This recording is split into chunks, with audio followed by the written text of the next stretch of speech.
We as farmers need to do a better job of letting the public know who we are and why we make the decisions we make.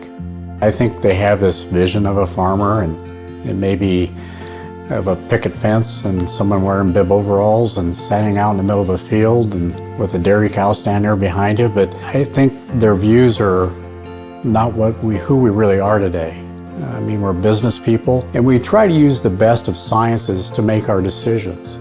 And we use financial advisors to understand how we should be investing capital in our farm to make sure we're viable and make sure we have the scale in our farm to continue on.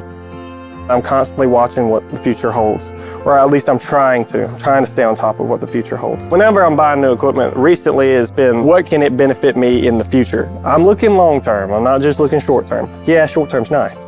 Yeah, I'd love to see a return on my investment really fast, but the way the world works, that's not always possible.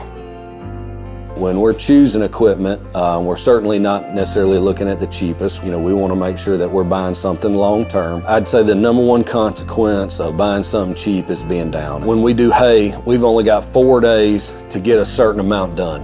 And we've learned, you know, hey, maybe it takes, you know, a whole day to bale 70 acres, or it take, you know, in this area, since we've got small fields and we're moving around. So what can we do to speed that up? So the biggest thing is, you know, fighting the windows of no rain, and then, you know, trying to decide how much we can get done in that amount of time. And that's the major thing, I think, that maybe people that aren't in ag don't understand, and the people that are in ag do understand. You know, we've got a certain window of time to get something done.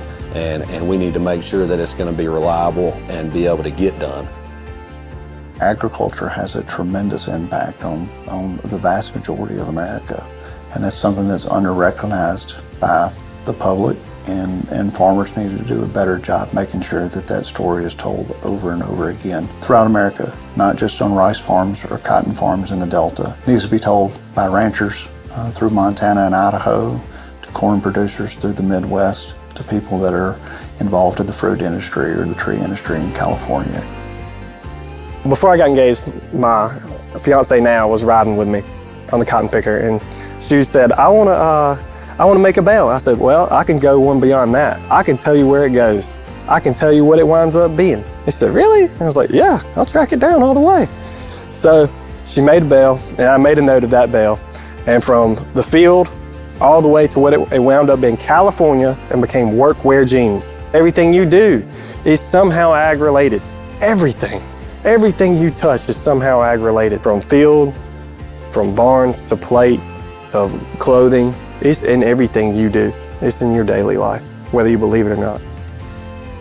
I think there's such a disconnect between consumers and farmers. People would say, why should we trust what you have to say? You're just a farmer. You're somebody who just drives a tractor. They don't realize that, you know, we put a lot of thought into what we do on our farms. We're stakeholders. We don't think about the next quarterly report that's going to come out. I got bigger goals.